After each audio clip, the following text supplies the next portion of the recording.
سیدنا علی رضی اللہ تعالیٰ عنہ ایک سفر پر نکلے. اس سفر میں آپ کے ساتھ دو لوگ ساتھ تھے. ایک آپ کے صاحبزادے سیدنا حسن اور ایک آپ کے خادم.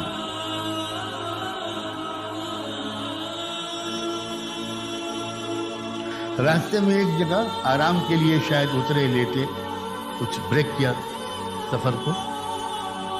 تو ایک یہودی کوئی شخص تھا جو کسی ارادے سے فالو کر رہا تھا, چپکے چپکے پیچھے پیچھے چل رہا تھا.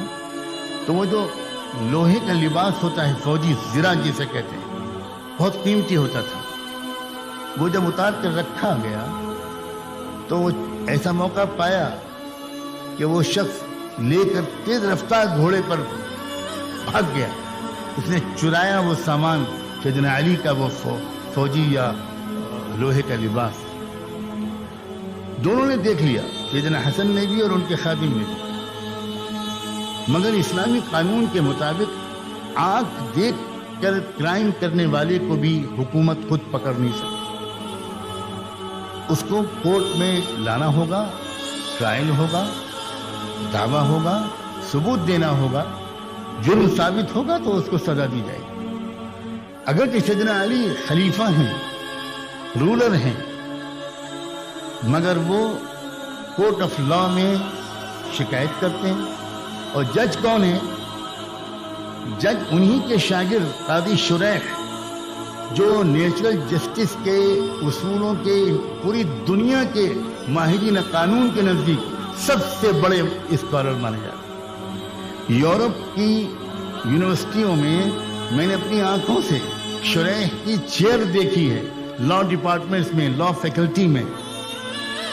جیسے شریح کو, قاضی شریح کو مانا جاتا ہے جو جوڈیشری کے اصول ہیں اور پرٹیکولرلی جو نیچرل جسٹس کے اصول ہیں, ان کا وہ سب سے بڑے اسکالر مانے جاتے ہیں.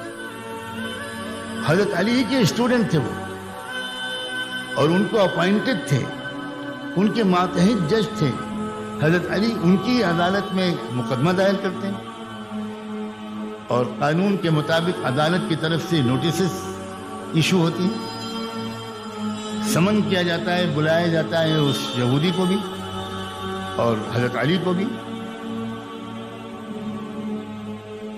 اسلامی قانون کے مطابق البینۃ علی من ادعا, جو شخص بھی کمپلیننٹ ہوتا ہے, جو دعویٰ کرتا ہے مقدمے میں, عدالت میں, اس کی ذمہ داری ہوتی ہے کہ وہ ثبوت پیش کرے. جسٹس شریح نے حضرت علی سے کہا کہ یہ الزام آپ کی طرف سے اس شخص پر لگایا گیا ہے, تو ثبوت دیجیے, گواہی پیش کی.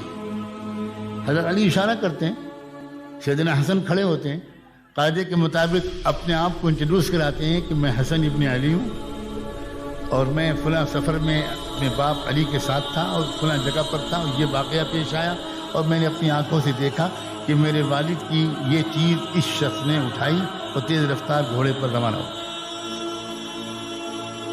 گواہی سنتے ہیں جج شریح, لیکن اس کے بعد کہتے ہیں کہ اسلامی قانون کے مطابق بیٹے کی گواہی باپ کے حق میں قبول نہیں کی جاتی, اس لیے آپ کی گواہی ریجیکٹ کی جاتی ہے.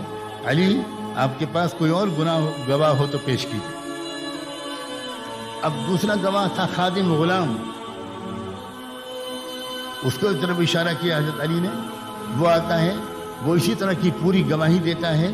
اس کی گواہی کو سننے کے بعد پھر ایک بار جج صاحب کہتے ہیں, جیسے شریح, قاضی شریح, کہ اسلامی قانون کے مطابق مالک کے حق میں غلام کی گواہی قبول نہیں کی جاتی, اس لیے یہ گواہی بھی ریجیکٹ ہے. علی, اگر آپ کے پاس اور کوئی گواہ ہو تو لائیے. علی نے کہا میرے پاس ان دونوں گواہوں کے سوا کوئی گواہ نہیں. تو ٹھیک ہے. اب دوسری پارٹی کی باری آتی ہے اور بلایا جاتا ہے اس ایکیوزڈ پرسن کو, اس ملزم کو جس پر یہ الزام لگایا گیا تھا, اور اس کو موقع دیا جاتا ہے اسلامی قانون کے مطابق کہ تم حلف اٹھا کر, قسم کھا کر, آن اوتھ یہ کہہ سکتے ہو کہ یہ شکایت, یہ الزام جھوٹا ہے. شاید اس شخص کو پرانی عادت رہی ہوگی تو اس نے آرام کے ساتھ جھوٹ کی بات کہتے ہوئے یہ کہہ دیا کہ بالکل میں قسم کھا کے کہتا ہوں کہ یہ زرہ میری ہے, اور یہ الزام جھوٹا ہے. اب لیگل پروسیس پورا ہو گیا.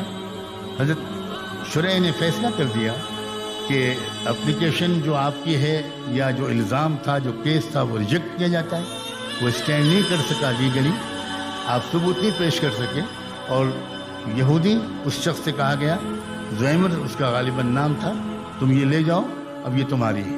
جس عدالت کی طرف سے فیصلہ ہو گیا، اس نے وہ چیز اٹھائی اور خوشی خوشی باہر بظاہر نکل گئی.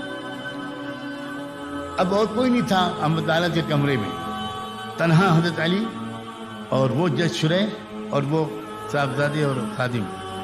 اب حضرت علی کہتے ہیں کہ شریح، آج میں نے تم کو کھلی ہوئی ناانصافی کرتے ہوئے دیکھا ہے، اور میں تمہیں وارن کرتا ہوں کہ یہ آخری موقع ہے. اگر اس کے بعد اس طرح کی کسی ناانصافی کا کہ مجھے خبر ملی تو تم اس کرسی پر بیٹھنے کے لائق نہیں رہو. شریح بہت عاجزی سے عرض کرتے ہیں، امیر المومنین، میں نے تو اتنا زبردست انصاف کیا ہے، میں جانتا ہوں نہ آپ جھوٹ بول سکتے ہیں، نہ حسن جھوٹ بول سکتے ہیں، میں جانتا ہوں، لیکن مسئلہ قانون کے پروسیس کیا ہے. اب مجھ سے کیا ناانصافی ہو گئی امیر المومنین، بتائیے.